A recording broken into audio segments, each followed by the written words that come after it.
Fractured becomes her. Chapter 8. The day was tense, but to everyone's relief, when Geoffrey and Answorth arose late in the afternoon, the two men departed almost immediately for the Ram's Head, Geoffrey's favorite haunt. The crown was too staid and respectable for him. Emily was convinced the gentleman had left the set in motion the nefarious scheme, and now for the first time she wished they still had a house full of trusted servants. She wouldn't have thought twice about sending one to spy on her cousin and his friend. Anne's future was at stake, and Emily wasn't the least bit squeamish about the methods used to keep her safe. The gentleman gone, the three ladies retired to Cornelia's bedroom to discuss the situation. Night is most likely when they'll strike, Cornelia said. She banged her cane on the floor in frustration. By God, if only I were younger. Glancing at Emily, she said, most of the responsibility falls on you, and certainly it will be best if you are the one to be with Anne at night. Her lips twisted. I sleep too soundly, and I would be of little use in the fight. She smiled bitterly and thumped her cane on the floor again. I could get in a good blow or two, but that would only delay them for a few minutes. Her pretty face distressed, Anne said, Oh, Cornelia, do not blame yourself. Just knowing you are near is a comfort to me, and I'm sure your cane would prove an able weapon. She smiled shakily. I confess I'm relieved that Emily will be with me tonight. I wouldn't be able to sleep a wink if I was alone in my room. I don't think we should sleep in your room, said Emily. That's the first place they look for you, she sighed. I'm afraid that until the danger is past that you and I should be sharing my room, which means we should move as many of her things as we can into yours this afternoon, while the cowards are gone, said Cornelia. But won't they be suspicious when they learn I have moved in with Emily? Cornelia snorted. Don't intend to tell them.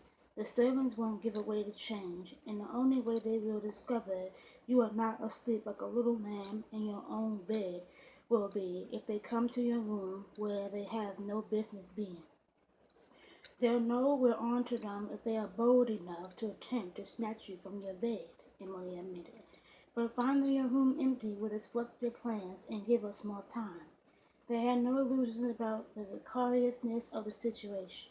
The servants would help, but Anne's best protection lay with Emily and Cornelia, with most of the responsibility for keeping Anne safe falling on Emily. Her face grim, Emily rose to her feet. I'll speak with Sally and Walker. We need to get your belongings moved to my room as soon as possible. Walker and Mrs. Spaulding already knew what was afoot, and with Emily's consent, the two senior servants had shared that information with the remaining trusted members of the household staff. The presence of Jeffreys and Answorth valets presented a problem. Despite Jeffreys and Answorth's room being in another wing of the house, Emily worried that one of the valets might stumble across them in the midst of the move.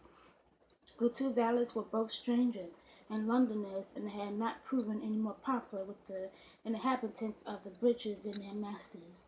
It must be assumed, Emily warned everyone, that either man would betray them in a flash.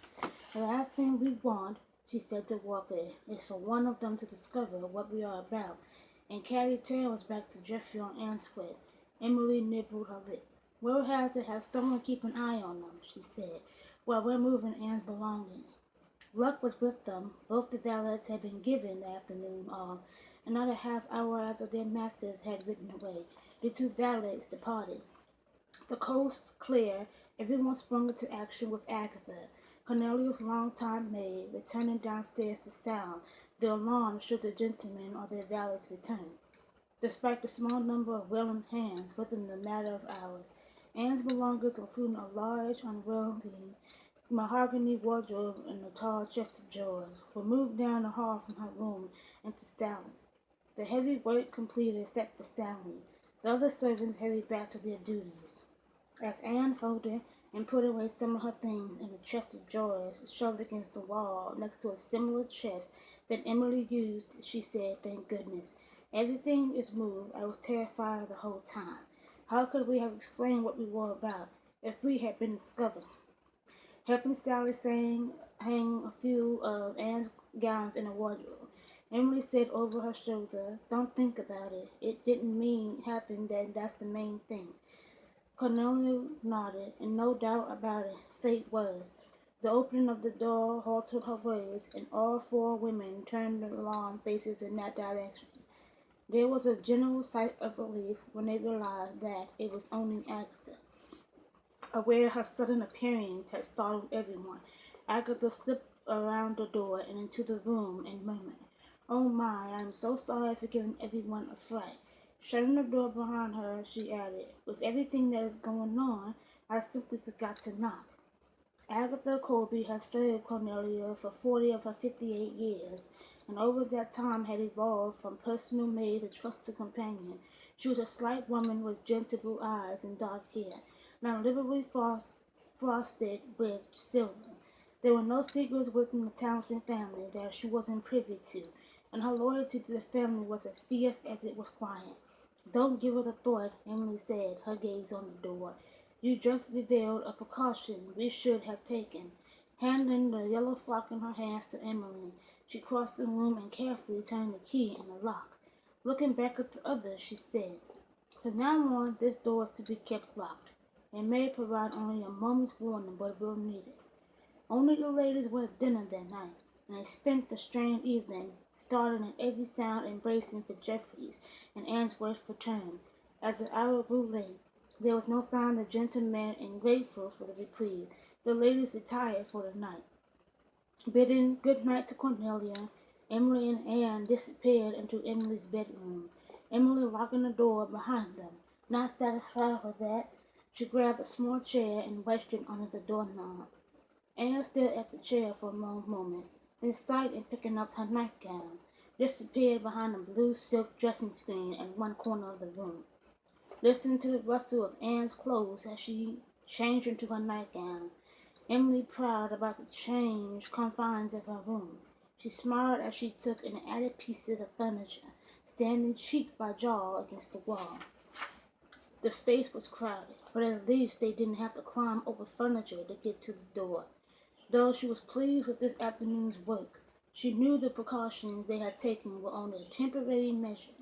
The only advantage they had was that they knew what Geoffrey and Answorth were up to, but not the how or the when. She stopped, struck by a thought. Answorth had to have his bride by a certain date, and if they could keep Anne safe until after that date, if they could spirit Anne away and hide her until it was too late, because she had never considered they'd be in this predicament. Emily hadn't paid attention to the actual date by which Answorth must have his bride, and she resolved to find out that vital bit of information tomorrow. Cornelia would know. Anne appeared from behind the screen, and Emily took her place, quickly stripping off her gown and scrambling into her nightclothes. Still considering the idea of hiding Anne, she walked over to the bed. Looking terrified, Anne wrung her hands together. "I am such a silly goose. I know that I am safe with you. But oh, Emily, I cannot help being frightened." She looked beseechingly at her. In a voice filled with horror, she asked, "What if they break down the door?" A savage smile curved Emily's mouth. From beneath the folds of her nightgown she brought forth a pistol.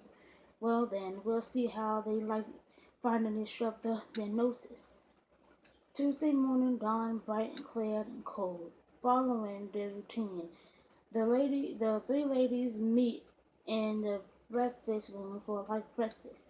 After greeting Cornelia and dropping a kiss on her forehead, Emily asked, "Do you know the exact date that Answorth must be married or lose his fortune?" "March 1st," Cornelia asked. "Why?" "Because it tells us how long we have to keep Anne out of his clutches." "That's nearly 6 weeks away," Anne said ruefully. "A very long time." Walker entered with a bowl of piping hot scones right from the oven. Emily asked him, "What time did my cousin and his friend come home last night?" "The gentlemen haven't returned yet," Walker replied, "but the valets are back and upstairs in their rooms." Walker departed, and the three ladies stared uneasily at each other. "I do not know how I am to pretend that all is well," Anne said, "when I am frightened to death. How are we to act normally for the next 6 weeks?" Emily leaned forward, her gaze intent. "There's a solution. You must go away." Her voice quivering, Anne asked, "You are throwing me out?" "Don't be a goose," Emily said. "I mean that we have to find a safe place for you to stay until after the 1st of March. Some place where Geoffrey wouldn't think to look for you, or a place from which he wouldn't dare try to abduct you." Anne's face cleared. Of course, her expression fell. "But where?" she asked anxiously, her big brown eyes fixed on Emily's face. "My parents are dead. I have no brothers or sisters. You and Cornelia are my family. There is no one else." Looking even more miserable, she added, "How will I live? Thanks to Geoffrey, I have very little money of my own, and what we receive from the, Anne's, referred to the smuggling profits, and those, Emily thought bitterly, were erratic and never a sure thing. "I have to think about it," she muttered. A few hours later, Emily was still brooding over where to hide Anne and how to finance it. But Walker found the three ladies in the blue sitting room. Handing Emily a note, he said, "Sam just delivered this for Mrs. Gilbert." After quickly reading the note, Emily looked up. "I must go to the Crown. Our friend has returned from London with a gossip that I should hear." Everyone knew precisely what she meant. The contraband goods had been safely delivered and sold in London, and it was time to discover how well they had done and divide the profits. A scant half-hour later, garbed in a decade-old sapphire riding habit adorned with gold braid, Emily was riding to the village. She was hatless, but her moonlit fair hair was caught up in a black snood at the back of her head, and the cold brought roses to her cheeks and a sparkle to her gray eyes.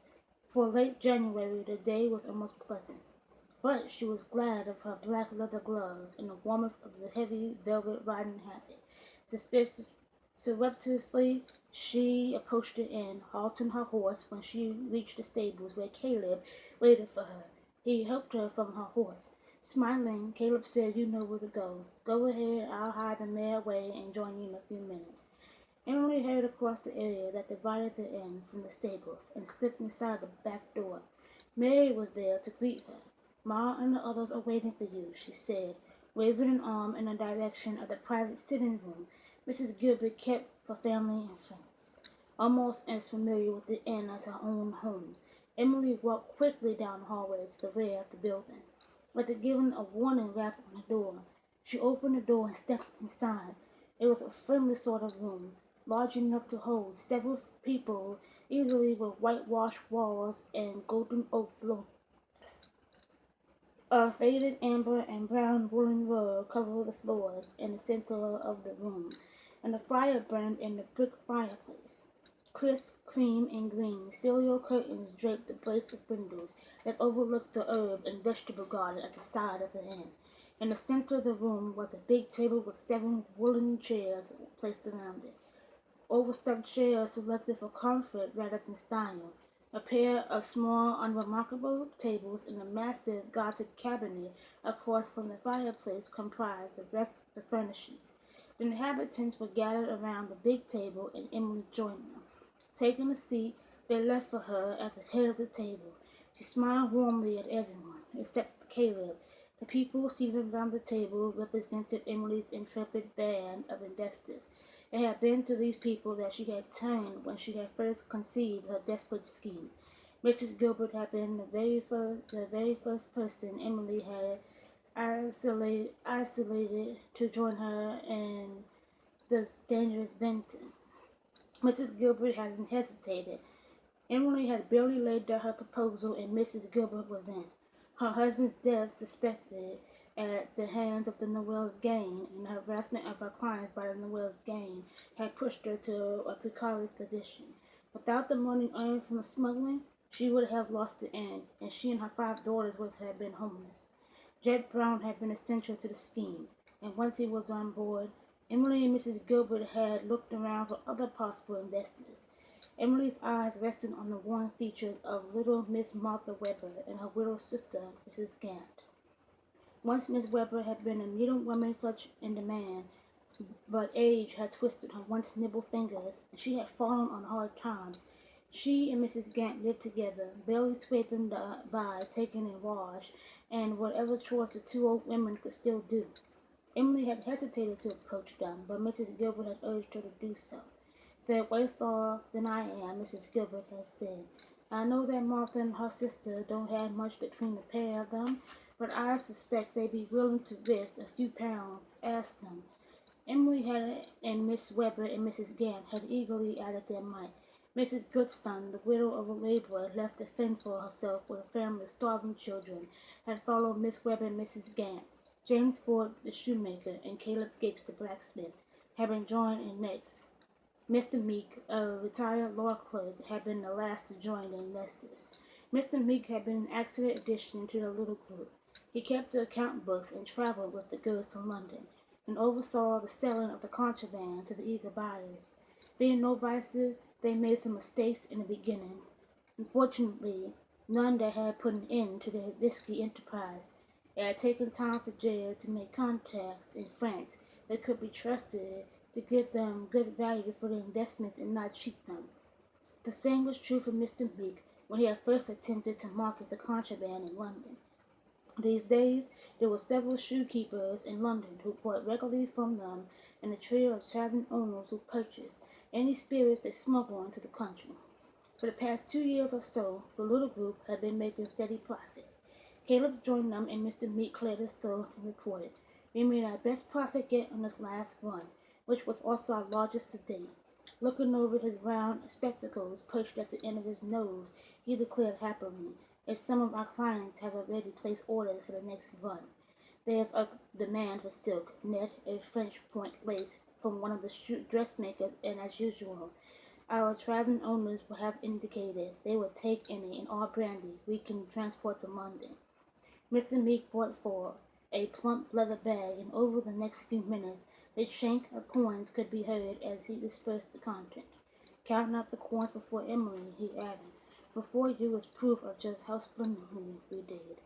He set a small bag beside the coins and murmured, "And here's everyone's share for the next shipment. Keep it safe." Emily nodded and put the bag, which has a nice feel to it, in the deep pocket of her riding habit. From the beginning, she had been a banker, and from every run, they kept out a portion of the profits. There was a profit to pay for the next trip to France, to buy contraband goods. She hid it along with her own profit in a false baseboard in her bedroom at home, the bag filled with money for the next run, already forgotten. Emily looked at the remaining pile of coins before her, and a knot of anxiety that seemed her constant companion loosened. Mrs. Spaulding and Walker and the other servants would be paid a bit more this quarter than the paltry sum Geoffrey seemed adequate. The old stableman Hurton, so unfairly let go when Geoffrey had hired Kelsey, wouldn't be penniless, and the head shepherd Lauren would be able to hire a few men to help him during the height of the lambing season not far on. And Anne, Emily eyed the coins, wondering if salvation was in part right in front of her. "Another storm should be blowing up before much longer," Jeb said slowly, interrupting Emily's thoughts. "Might be a good time for me to make another run to the laces. I could fill out orders and then wait for a storm to return." During the storms that lashed the coast, most of the revenue officers would be found huddled inside, nursing a tankard of ale near the fire. Though dangerous stormy weather gave the smugglers their best chance for a run, and to move their goods inland unobserved and unhindered. They routinely braved the raging waves of the channels to bring their contraband from the French ports of Calais or Boulogne to England. It was agreed that Jeb should prepare for another run, and after a few minutes the group dispersed, leaving Emily and Mrs. Gilbert alone. Eyes narrowed, Mrs. Gilbert studied Emily, despite the charming flush in Emily's cheeks and the jeweled clarity of her eyes. It was obvious something was preying on her mind. Having nursed Emily at her breast, there wasn't much the younger woman could hide from her, and Mrs. Gilbert asked, "What is wrong? And don't fob me off with some silly tale that you are something that disagreed with you." Emily hesitated only a moment before telling of the danger at hand. Mrs. Gilbert sighed. "Your poor father would turn over in his grave if he knew what a scoundrel that cousin of yours is. We shall help you in any way that we can. Just say the word, and we shall descend upon the bridges armed, with only brooms and mops if necessary." Emily choked up at her words, touched by the generous loyalty. I know, she said when she had command of herself. Flora, her eyes bright with excitement, stuck her head around the door and exclaimed, "My Lord Jocelyn is here. Cool, his manservant Lamb is with him." Ignoring the flutter in her stomach at the mention of Lord Jocelyn's name, Emily rose to her feet, pouring her share of the profits into a small silk bag, and placing it in her opposite pocket, she said, "I must be off." She grinned at Mrs. Gilbert. "Go see to your distinguished guest. Who knows? Perhaps his patronage will tear clients away from the ram's head, and bring them to your door."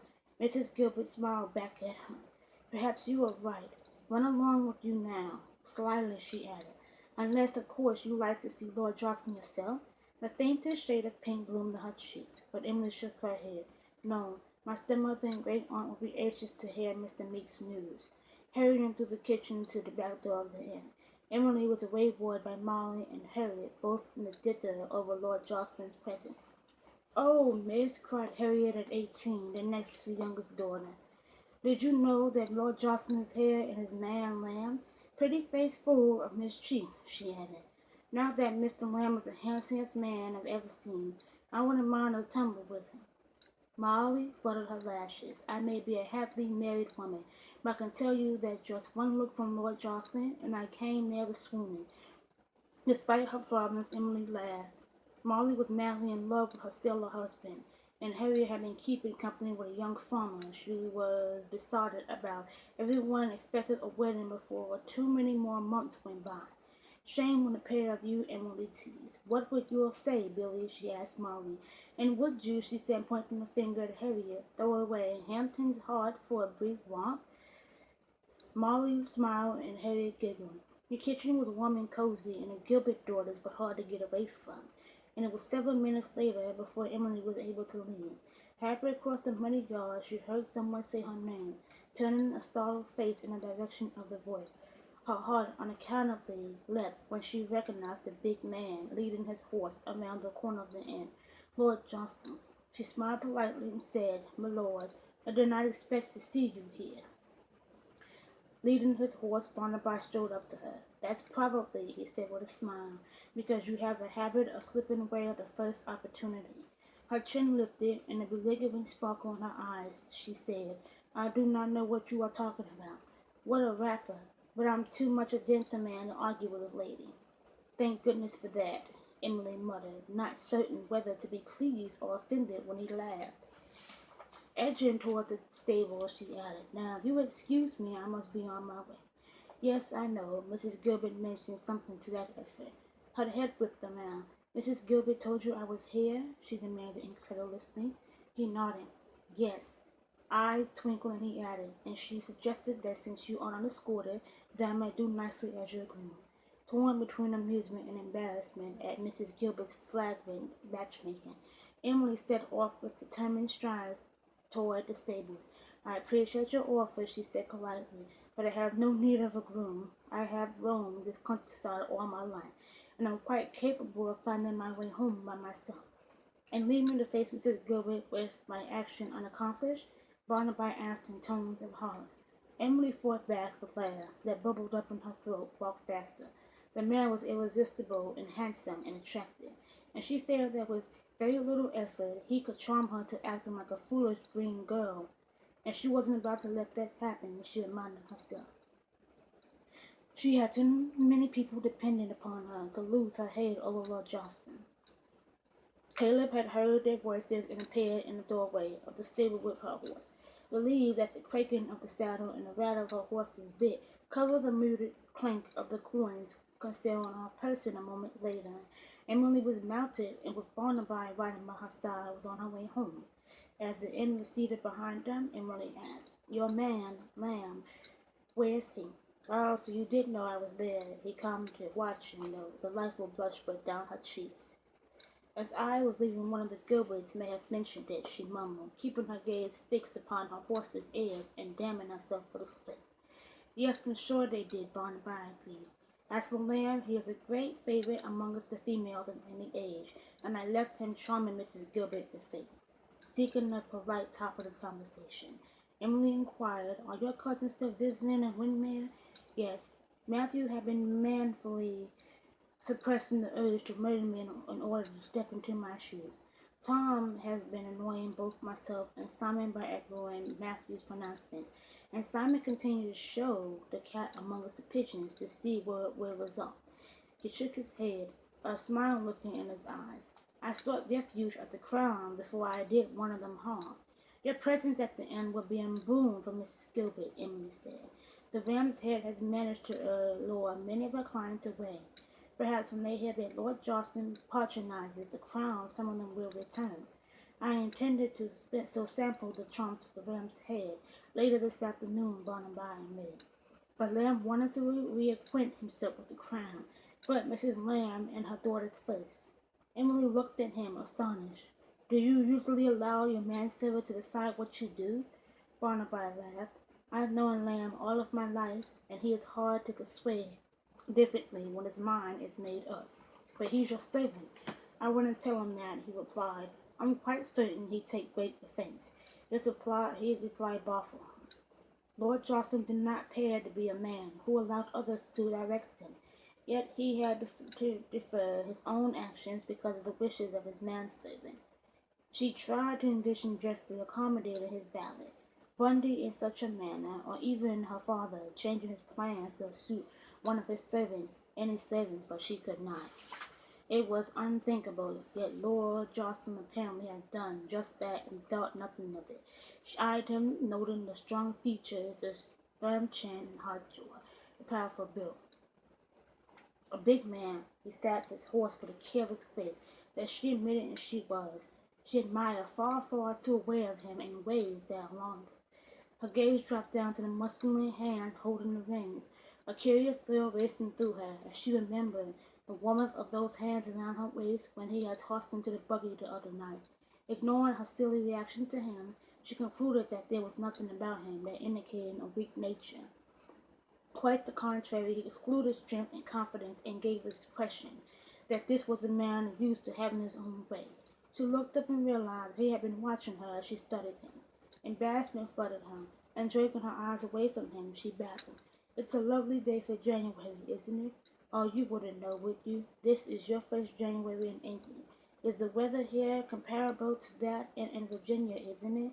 Barnaby suppressed a laugh. She was enchanting, even when trying to keep him at a distance. He enjoyed fencing with her, and seeing the vivid color come and go in that lovely face.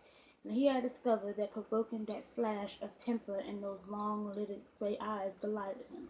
Emily Townsend amused, intrigued, and fascinated him, and he suspected uneasily that she always would. And there were all those fierce emotions she evoked within him, and that was encountered the lure of her long, supple, luscious body. She was, he admitted, a great temptation to a man that had never thought to marry, not quite certain what he was going to do about her. He followed her lead and said, Virginia is warmer and perhaps not as wet as England. Feeling on safer ground, Emily glanced at him. Do you like it here? Barnaby shrugged. I don't dislike it, and as time goes by and I become more familiar with the land and the people, I assume that it will feel like home. Emily stared the talk away from anything personal and kept the conversation firmly on neutral topics. Lord Jocelyn seemed perfectly agreeable, but now and then she had the unsettling sensation that he knew precisely what she was doing and was laughing at her. The ancient bridges that marked the driveway and gave the house its name came into view, and Emily barely suppressed the sight of relief. Lord Jocelyn aroused emotion she never felt before, and she was having a difficult time dealing with them. Her heart was behaving in the most unseemly manner. She was experiencing all sorts of other strange physical reactions to his presence. Her entire body tingled, and when she risked a glance at his face, her gaze was irresistibly drawn to his mouth. What would it be like to kiss him, she wondered, or to feel those strong arms curl around her and crush her against that hard body? Unsettled by the trend of her thoughts, she was anxious to get away from him. We'll turn off the main road where you see those big bushes, she said brightly, grateful that escape was close at her hand. She cleared her throat. You don't have to escort me the whole way. I can ride alone from here. And deny me the pleasure of favoring my acquaintance with your charming stepmother, and perhaps meeting your great aunt Cornelia? She pulled her horse to a stop. Geoffrey will most likely be there, she warned. No doubt will fawn all over you. Well, it'll certainly be a novel experience to have someone in your family appreciate me, Barnaby droned, stopping his horse beside hers. Emily's lips twitched, but she managed not to laugh.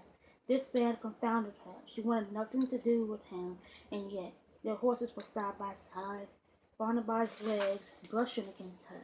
He leaned forward, his hand capturing her chin, with his face only inches from hers. He said softly, "I promise to be in my best behavior," as she fumbled for a reply. The angry sound of a shot exploded through the cold winter air. She jumped. Now that was too close, she began, only to stop in horror as blood gushed from Barnaby's head, and he fell forward into her arms. She struggled to hold him, but he was too heavy and he tumbled to the ground. Leaping from her horse, she sank to the muddy ground, cradled his head in her lap. Staring down his blood-stained features with shaking fingers, she gently touched his forehead. Merciful heavens, she thought wildly. Someone just shot Lord Jocelyn.